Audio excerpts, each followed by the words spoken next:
ఇబ్బంది పెట్టేలా ఏపీఎస్ఆర్టీసీ వ్యవహరిస్తోందని విమర్శలు వెల్లువెత్తుతున్నాయి. పొరుగు రాష్ట్రాల నుంచి ఓటేసేందుకు లక్షలాది మంది ప్రజలు సొంతూళ్లకు తరలివస్తున్నారు.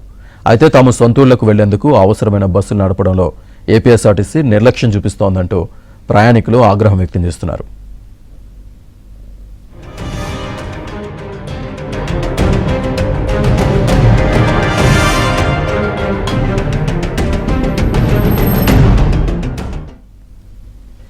కాగా హైదరాబాద్, బెంగళూరు, చెన్నై నుంచి ఆంధ్రాకు వస్తున్న ప్రయాణికుల కోసం బస్సులు నడపాలని ఇప్పటికే చంద్రబాబు లేఖ రాశారు. అయినప్పటికీ ఏపీఎస్ఆర్టీసీ ఎలాంటి ప్రత్యామ్నాయ ఏర్పాటు చేయకపోవడం పట్ల ఆగ్రహావేశాలు వ్యక్తమవుతున్నాయి. పొరుగు రాష్ట్రాల నుంచి వచ్చేవారు కూటమికి ఓటేస్తారని బస్సులు పెట్టడం లేదన్న ఆరోపణలు వినిపిస్తున్నాయి.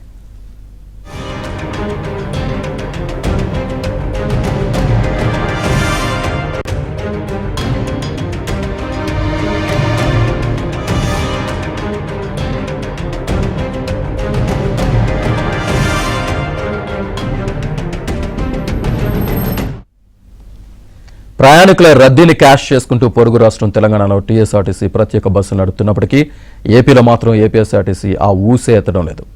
ఏపీలోని ప్రధాన నగరాల నుంచి జిల్లాలకు, గ్రామాలకు ఆర్టీసీ బస్సులు ఏర్పాటు చేయలేదు.